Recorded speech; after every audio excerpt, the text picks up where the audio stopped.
महोदय, मैं कहना चाहता हूं कि जम्मू कश्मीर का बजट जो है वो भी पेश किया गया है, उस पर भी जहां पर चर्चा हो रही है। मैं जम्मू कश्मीर का जो बजट है जम्मू कश्मीर की बेहतरी और जम्मू कश्मीर के विकास के लिए है, यहाँ पर ये दिखाई देता है, स्पष्ट दिखाई देता है, जिसमें कि कृषि, ग्रामीण विकास, पर्यटन और संस्कृति, स्वास्थ्य और कल्याण, शिक्षा क्षेत्र, खेल एवं युवा पहले, कौशल विकास आदि आदि हर वर्ग और हर क्षेत्र के विकास के लिए इस जम्मू कश्मीर के बजट में बात रखी गई है। उसके लिए फंड्स जो हैं वो उपलब्ध करवाए गए हैं। महोदय, केंद्र में मैं जम्मू कश्मीर की अगर बात करूं तो केंद्र में जब से नरेंद्र मोदी जी के नेतृत्व में सरकार बनी है और धारा 370 और 35A को हटाया गया है, तभी से जम्मू कश्मीर जो है वो बदल रहा है और जम्मू कश्मीर आगे बढ़ रहा है। महोदय, जम्मू कश्मीर में विकास तेज गति के साथ आगे बढ़ रहा है और अगर मैं कहूँ तो 100 की स्पीड से जम्मू कश्मीर में जो विकास है वो आगे बढ़ रहा है। जैसे ही आप लखनपुर से जम्मू कश्मीर की ओर आगे बढ़ेंगे तो दिखाई देगा बदलता जम्मू कश्मीर और बदलता जम्मू, और विकास के कार्य जो हैं वो हर जगह दिखाई देंगे। महोदय, आज जम्मू कश्मीर में बहुत बड़े बड़े फ्लाईओवर बन रहे हैं, ब्रिज बन रहे हैं, नेशनल हाईवे बन रहे हैं, एक्सप्रेस वे जो कि दिल्ली, अमृतसर और जम्मू कटरा तक जा रहा है, बड़ी तेजी के साथ आगे बढ़ रहा है, उसका काम जो है वो चल रहा है। महोदय, मैं अगर जम्मू के विकास की बात करूं तो जम्मू की हमेशा अपेक्षा होती रही है, चाहे वो कांग्रेस के नेतृत्व में हो, चाहे वो नेशनल कॉन्फ्रेंस और पीडीपी के नेतृत्व में हो। विशेष तौर पर जम्मू कश्मीर के विकास के लिए, जम्मू कश्मीर के समाज के हित के लिए, जम्मू कश्मीर के युवाओं के लिए तो कोई कदम जो है वो पहले नहीं उठाए जाते थे। सिर्फ पार्टी और परिवार की चिंता करना ही पार्टियों के स्वभाव में था। और आज की डेट में महोदय, जम्मू में और जम्मू कश्मीर में झेलम जो हमारी झील है उसकी ओर बहुत ध्यान दिया जाता है, उसकी साफ सफाई और सुंदरता के लिए। और जम्मू में तभी रिवर फ्रंट बनाया जा रहा है, गुजरात की साबरमती नदी तभी की तर्ज पर, नदी की तर्ज पर। और जम्मू में भी कश्मीर घाटी की तरह एक झील का निर्माण कार्य पूरा होने पर आया है और जम्मू जू और बाघा बॉर्डर की तर्ज पर सुचेतगढ़ में एक परेड का आयोजन जो है वो किया जाता है। और रोपवे हो, रोड हो, कई टूरिज्म को बढ़ावा देने के लिए कई तरह के जो उपाय जो हैं वो किए जा रहे हैं। महोदय, मैं स्वास्थ्य मंत्री जी का भी आभार प्रकट करना चाहता हूं। देश के प्रधानमंत्री जी के नेतृत्व में उन्होंने जम्मू में एम्स जो दिया है, और मुझे लगता है कि एम्स की वो सारी सुविधाएं जो देश भर में होती हैं और विशेष तौर पर दिल्ली एम्स में उससे भी बढ़कर नई टेक्नोलॉजी के तहत नई नई मशीनें जो हैं वो जम्मू एम्स में लगवाई जा रही हैं। और महोदय, मैं कहना चाहता हूं कि देखिए 5 अगस्त 2019 के बाद जब महोदय धारा 370 और 35A को हटाया गया था, उसके बाद जम्मू कश्मीर में ये पहला चुनाव था जो अभी लोकसभा का चुनाव जो 2024 का हुआ है। महोदय, मैं कहना चाहता हूं कि पहली बार हुआ है कि 30 वर्षों में घाटी में भी 60% के करीब लोग वोट डालने बाहर निकले और उन्होंने लोकतंत्र को जिताया है। कश्मीर घाटी में भी बढ़ चढ़कर हिस्सा लिया है और वोटिंग हुई है। ये लोकतंत्र की जीत तो है ही है, लेकिन राष्ट्रीय नीतियों के प्रति भी समर्थन जो है वो दिखाता है। महोदय, मैं कहना चाहता हूं कि अनुच्छेद धारा 370 के निरस्त होने के बाद भारत सरकार और जम्मू कश्मीर संघ राज्य क्षेत्र लोगों की आकांक्षाओं को पूरा करने के लिए मिलकर काम कर रहे हैं, जिसमें हाशिए पर पड़े समुदायों के विकास, महिला कल्याण, सशक्तिकरण, युवाओं के रोजगार और अनुकूल सुरक्षा परिदृश्य के निर्माण पर विशेष जोर जो है वो दिया जा रहा है, ताकि दोनों सरकारों द्वारा शुरू की गई कई योजनाओं और परियोजनाओं को वांछित परिणाम के साथ जीवन पर जो है वो उतारा जा सके। महोदय, जम्मू कश्मीर में लगभग सभी क्षेत्रों में अभूतपूर्व वृद्धि हासिल करने में महत्वपूर्ण भूमिका जो है वो निभाई है। महोदय, मैं कहना चाहता हूँ 5 अगस्त 2019 धारा 370 हटने के बाद जम्मू और कश्मीर पुनर्गठन अधिनियम 2019 के पारित होने के साथ ही सभी केंद्रीय कानून जो हैं वो जम्मू कश्मीर संघ राज्य क्षेत्र पर लागू हो गए हैं, जिससे कि लोगों में एक अति खुशी की भावना जो है, जिससे लोग कई वर्षों से वंचित थे। अब भारत का संविधान जम्मू कश्मीर संघ राज्य क्षेत्र में पूरी तरह से लागू है, जिसके एक राष्ट्र जैसे कि श्यामा प्रसाद मुखर्जी जी द्वारा चलाया गया वो अभियान जो है वो अब पूरा हुआ है। एक विधान, एक निशान, एक प्रधान अब जाकर लागू हुआ है जम्मू कश्मीर में। और महोदय, मैंने पहले ही बताया कि चुनाव तो पहले भी हुआ करते थे, लेकिन लोगों की रुचि जो थी वो चुनावों में नहीं हुआ करती थी। लेकिन अब जाकर नरेंद्र भाई मोदी जी के नेतृत्व में जो एनडीए की सरकार केंद्र में बनी है, उसके द्वारा जो कदम जम्मू कश्मीर की बेहतरी और विकास के लिए उठाए जाते हैं, किसी के साथ भेदभाव नहीं होता, किसी के साथ भेदभाव नहीं होता, बराबर का विकास जो है वो जम्मू कश्मीर में हो रहा है। महोदय, इसी के साथ साथ और बड़े सारे कदम जो हैं वो केंद्र सरकार ने उठाए हैं। आरक्षण का लाभ भी अब लोगों को मिल रहा है। और महोदय, मैं कहना चाहता हूं, अन्य पिछड़ा वर्ग के आरक्षण का लाभ जो है वो 8% बढ़ाया गया है।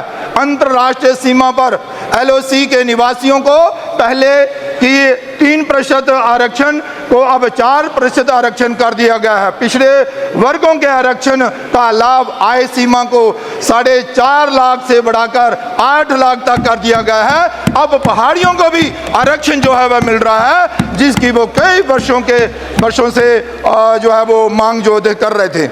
महोदय, जम्मू कश्मीर पुनर्गठन संशोधन अधिनियम के बाद जो है वो जम्मू कश्मीर बेहतरी के लिए आगे बढ़ रहा है और जम्मू कश्मीर में कई सारे कदम जो हैं वो उठाए गए हैं। वो जो जम्मू कश्मीर पहले कमज़ोर दिखाई देता था, आज सशक्त जम्मू कश्मीर जो है वो बनने जा रहा है। जम्मू कश्मीर में अमन और शांति भी बहाल हो रही है। महोदय, मैं जम्मू कश्मीर संघ राज्य क्षेत्र के लिए अनुसूचित जातियों की सूची में वाल्मीकि शब्द को शामिल करने का प्रावधान जो रखा गया था, उससे भी बहुत बड़ा लाभ जो है वहाँ पर मिला है। महोदय, मैं कहना चाहता हूँ, जम्मू में कांग्रेस जम्मू कश्मीर के लिए कांग्रेस ने कभी कोई रुचि नहीं दिखाई और हमेशा स्वार्थ की राजनीति की है, पार्टी और परिवार की राजनीति की है, ना कि समाज और देश की चिंता करते हुए जम्मू कश्मीर की ओर आगे बढ़ाया है। महोदय, मैं बताना चाहता हूं, आज जो जम्मू कश्मीर के 2 टुकड़े हुए ना, ये कांग्रेस की वजह से हुए हैं, आपकी स्वार्थ की राजनीति की वजह से हुए हैं। महोदय, मुझे मालूम है जहां पर क्या क्या बोला गया है और विशेष तौर पर मैं महोदय कहना चाहता हूं कि धारा 370 हटने के बाद बहुत कुछ दिया गया और इस बजट में भी बहुत कुछ दिया गया है। महोदय, मैं बताना चाहता हूं कि जम्मू पर्यटन उद्योग केंद्र शासित प्रदेश जम्मू कश्मीर के लिए जीवन रेखा है, जिसका स्थानीय अर्थव्यवस्था में अहम योगदान है। और जम्मू कश्मीर के पुनर्गठन के बाद बदलते माहौल के बीच धारा 317 और 35 से हटने के बाद साल 2023 में जम्मू कश्मीर में 2.11 करोड़ पर्यटकों का रिकॉर्ड आगमन जो है वो जम्मू कश्मीर में हुआ है, जो इससे पहले कभी नहीं हुआ। ये इतिहास है। महोदय, मैं कहना चाहता हूं कि इसी वर्ष जून अंत तक भी 1 करोड़ और 2,000 लोग जो हैं वो जम्मू कश्मीर में सैर सपाटा करने गए हैं, जम्मू कश्मीर को देखने गए हैं, बदले हुए जम्मू कश्मीर का आनंद लेने जो है वो वहाँ पहुँचे हैं। महोदय, कई सारे कदम जो है वो इस बजट में जम्मू कश्मीर की बेहतरी के लिए उठाए गए हैं और मैं उन सब का जिक्र तो जहाँ नहीं करूँगा, लेकिन खास बिंदुओं पर जरूर जहाँ पर अपनी बात जो है वो रखूँगा। महोदय, मैं कहना चाहता हूँ कि जम्मू कश्मीर की बेहतरी के लिए, जम्मू कश्मीर के विकास के लिए कई और इसी बजट में जहाँ पर चर्चा हो रही थी प्रधानमंत्री ग्राम सड़क योजना के माध्यम से बहुत सारी सड़कें तो बनी हैं, लेकिन उसके साथ साथ ही मैं कहना चाहता हूं कि 7,886 किलोमीटर सड़कें जो हैं वो प्रधानमंत्री ग्राम सड़क योजना के माध्यम से बनी है, जो कि रिकॉर्ड है। ये पहले ऐसे कभी नहीं हुआ था। और रिंग रोड हो, 58 किलोमीटर का एक रिंग रोड जो है वो बनकर तैयार हो गया है, बहुत सुंदर है। मैं चाहूँगा कि वो देखने लोग वहाँ पर आएँ। रेल की अगर मैं बात करूँ तो रेल सेवा जो है उसमें सारी सुविधाएं 80 से 80 बढ़ाई जा रही हैं, लेकिन एक बात मैं और कहता हूं कि देखिए, ये सबसे ऊंचा ब्रिज अगर कहीं रेल का बना है तो वह जम्मू कश्मीर में बना है और रियासी कोड़ी में बना हुआ है। महोदय, 2009 से लेकर 2014 तक जम्मू कश्मीर के लिए 1,044 लाख रुपया जो है वो दिया गया था, लेकिन 2024 से लेकर 2024-25 में ही 3,694 करोड़ रुपया जो है वो रेलवे की तरफ से वहां पर खर्च किया जा रहा है। महोदय, 2014 से लेकर 2024 तक 87 किलोमीटर नया ट्रैक जो है वो बनाया जा रहा है। महोदय, 344 किलोमीटर जो लाइन है उसका इलेक्ट्रिफिकेशन हुआ है। 4 रेलवे स्टेशनों का विकास जो है वो अमृत स्टेशन योजना के माध्यम से किया जा रहा है। महोदय, जम्मू तवी, बड़गाम, माता वैष्णो देवी, कटरा और उधमपुर ये रेलवे स्टेशन जो हैं उनका बड़े जोर शोर से विकास कार्य जो है वो चल रहा है। जल जीवन मिशन की अगर मैं बात करूं तो जल जीवन मिशन जो है वो जम्मू कश्मीर के लिए एक वरदान सिद्ध हो रहा है। वैसे तो पूरे देश में जल जीवन मिशन के माध्यम से जो कार्य चल रहे हैं वो वरदान सिद्ध हो रहे हैं, लेकिन जम्मू कश्मीर में भी जल जीवन मिशन के माध्यम से हो रहे कार्य जो हैं वो वरदान सिद्ध हो रहे हैं। हर घर नल और नल में जल के माध्यम से लोगों को जो है जल पहुंचाया जा रहा है। महोदय, स्मार्ट सिटी, कृषि क्षेत्र में सुधार और इससे अलावा भी कृषि क्षेत्र में 3,000 डेयरी जो हैं वो नई खोली जाएंगी, लोगों को रोजगार मिलेगा। सोलर के माध्यम से छतों पर वहाँ पर जो बिजली बनेगी उसका लाभ लोगों को मिलेगा, जीरो बिल होगा। इसके अलावा महिला सशक्तिकरण के नाते भी प्रधानमंत्री नरेंद्र भाई मोदी जी के नेतृत्व में बहुत बड़े कदम जो हैं वो उठाए गए हैं। लेकिन जम्मू कश्मीर में ही अगर मैं बात करूं तो 90,000 सेल्फ हेल्प ग्रुप जो स्वयं सहायता समूह हैं वो बनाए गए हैं। इससे महिलाओं का आत्मबल भी बढ़ता है, उनको रोजगार भी बढ़ता है और वो किसी पर निर्भर भी नहीं रहती हैं। मोदी, मैं कहना चाहता हूं कि जम्मू कश्मीर में हर एक नागरिक को आयुष्मान भारत के नाते लाभ मिल रहा है, हर एक व्यक्ति को लाभ मिल रहा है। और किसान निधि के नाते भी मुद्रा लोन के माध्यम से अब वो जो लोन की राशि है वो भी बढ़ाई जा रही है। महोदय, मैं थोड़ा सा समय और लूंगा, कुछ करणीय कार्य जो हैं उनकी और तरफ सरकार का ध्यान दिलाना चाहता हूँ। संक्षिप्त करें। हाँ, बिल्कुल संक्षिप्त में कहूँगा। महोदय, जम्मू कश्मीर में बहुत सारे अच्छे कार्य हुए हैं, लेकिन कुछ करने कार्य हैं उनकी ओर भी मैं चाहूँगा कि हमारी जो वित्त मंत्री हैं वो ध्यान दें और इस पर भी थोड़ी जम्मू कश्मीर ड्यूटी प्रशासन की सहायता करें।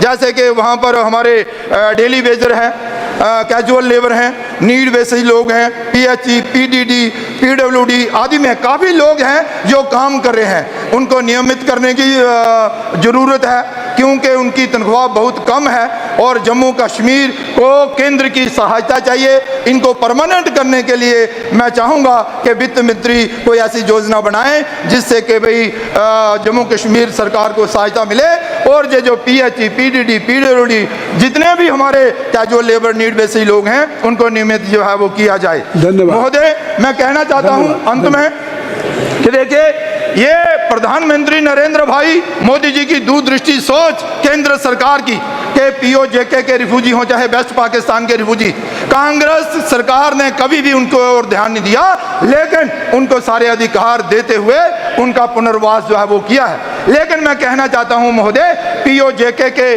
और वेस्ट पाकिस्तानी रिफ्यूजी और लोकल अलाटी जो हैं उनको जमीन तो दी गई है लेकिन मालिकाना हक जो है उनको नहीं दिया गया है। मैं चाहता हूं कि उनको मालिकाना हक मिले। इसलिए भी मिले कि किसान प्रधानमंत्री किसान निधि का लाभ जो है उन लोगों को नहीं मिल पा रहा है जब तक कि उनको मालिकाना हक नहीं मिलता। और उनको जगह मिली है, अलाट है, वो खेती बाड़ी कर रहे हैं, लेकिन उनको मालिकाना हक मिलना चाहिए। और मैं एक और, दरिया चिनाब हो, तवी हो, बलोल हो, चाहे देवक नदी हो, जहां पर बांध बनाने की बहुत बड़ी जरूरत है, उसकी भी राशि जो है वो मुहैया करवाई जाए। टूरिज्म के नाते परमंडल हो, उत्तरवानी हो, खोड़ी हो, सुरिंसर हो, मानसर हो, जाके पत्नी टाप हो, इन क्षेत्रों का भी विकास करना जो है वो बहुत जरूरी है। बहुत आपने मुझे समय दिया, मैं आपका आभार प्रकट करना चाहता हूं और विशेष तौर पर निर्मला सीतारमण जी, नरेंद्र भाई मोदी जी का आभार प्रकट करता हूं कि उन्होंने जम्मू कश्मीर की बेहतरी और विकास के लिए काफी अच्छा बजट जो है वो बनाया है। धन्यवाद।